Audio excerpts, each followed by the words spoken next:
Welcome back to the channel, guys.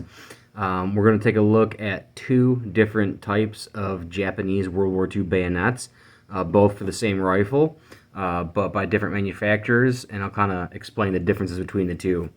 One of them you may have seen if you'd watched a couple of videos back. I did a video on the electrolysis. At the same time, I had bought in myself one of the Japanese bayonets for my birthday, and it had some surface rust on it, so I went ahead and just scrubbed that up real good and got it as clean as I could. So if you'd seen that video, you'd seen the bayonet, but I didn't really go into any details about it or anything, so I figure I'll go ahead and do that now, and yeah, we'll go ahead and get into it.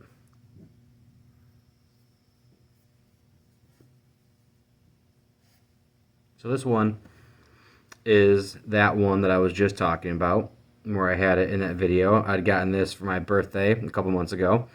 Found it at a awesome place that if you're in Eastern Tennessee or in Knoxville, Sevierville, whatever, it's called Smoky Mountain Knife Works up in Sevierville, and it's the biggest knife store in the world, so they claim. And downstairs there's a giant antique place that's called the Relics Room.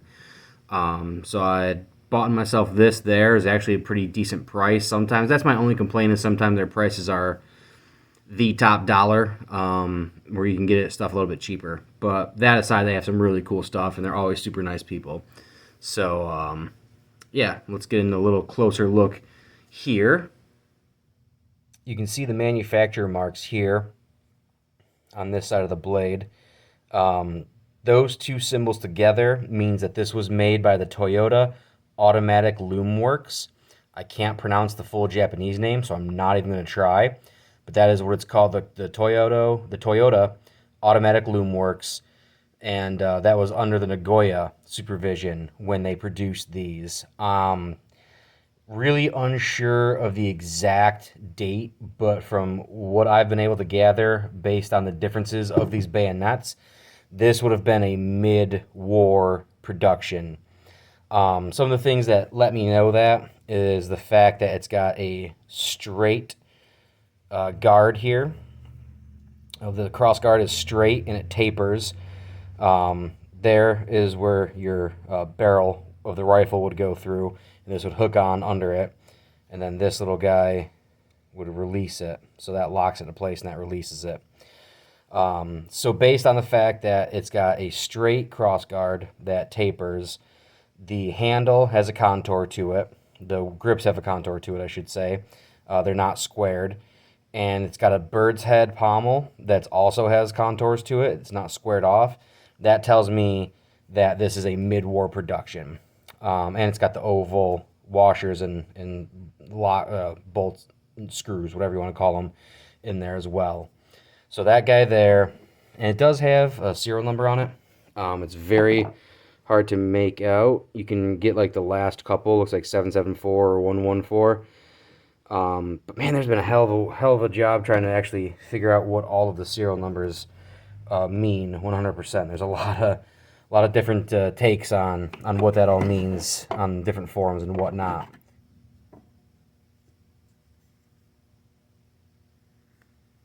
Now, as you can tell on this one, it's been well used.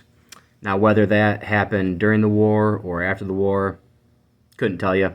It's fun to think about, you know, that could have been battle damage, but it's more likely that this is a bring back and some dude's grandkid was messing around in the garage or some stupid shit like that. But you really don't have any way of knowing, especially when you have no history upon the item when you buy it. But yeah, this one is, you can see the condition it's in. It's still got some pitting and whatnot. I cleaned it the best I could in that one video, and there's definitely some use, you know, some dings and whatnot up here on the blade. But other than that, you know, the grip is in rough condition, but it doesn't have a scabbard. I really wish it had a scabbard. But still a really cool piece to put in my collection. Now this one, even though it looks a little bit different, it is the same technical style of bayonet. This also goes to the Arisaka Type 99 rifle. Some of the big differences, well, really the biggest difference on this is the crossguard here. So as opposed to this crossguard being a straight crossguard, you see that little taper there? It is straight. This one is called a curved crossguard. That's the biggest difference. And I have a sheath with this. That and just this one is in much better condition. As you can see, there's zero rust on this blade. It looks beautiful. There's no dings on it whatsoever. There's no scratches. This is in much, much better condition. And it has a scabbard, which is pretty cool. So that's the biggest difference between those two. This also has a curved grip and also has a bird's head pommel with the curves on it as well. So, and the curved crossguard. Now, as you can see, the manufacturer mark on this one, I believe it to be a Kokura. I probably butchered that as well. Manufactured.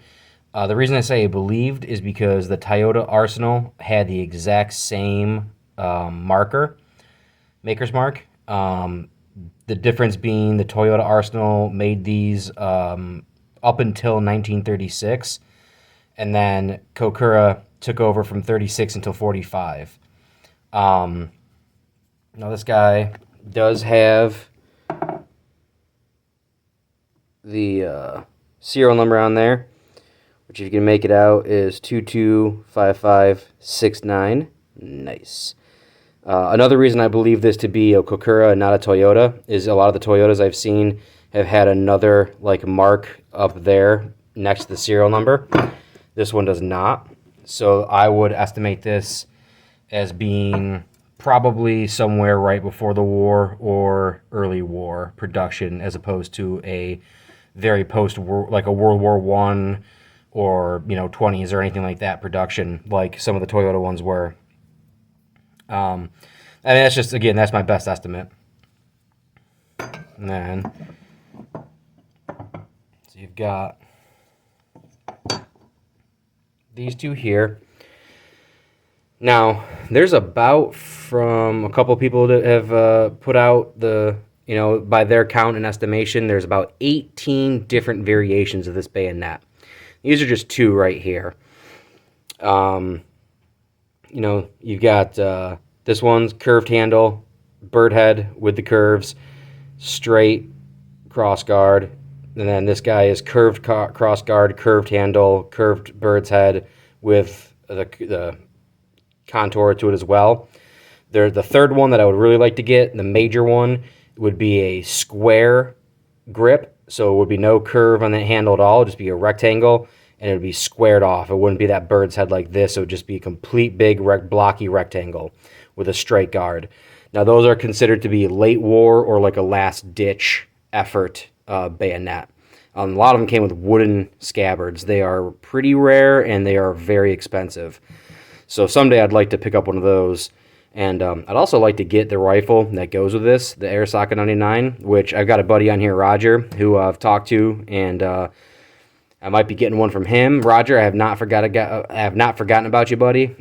Just doing adult shit and paying bills and lame stuff like that. But trust me, I have not forgotten about you, man. Yeah, it's about it for these guys here. So, and as per usual, guys, if you like what you're seeing, go ahead and hit the like and subscribe button. Keep sending me comments, whatever. Like talking to y'all. And just give me some feedback if you want, and keep trying to grow this channel. I think we're up to 120 now, so that's 20 more since our last video. So thank you for that. That's about all I got for you guys. So until next time, be good.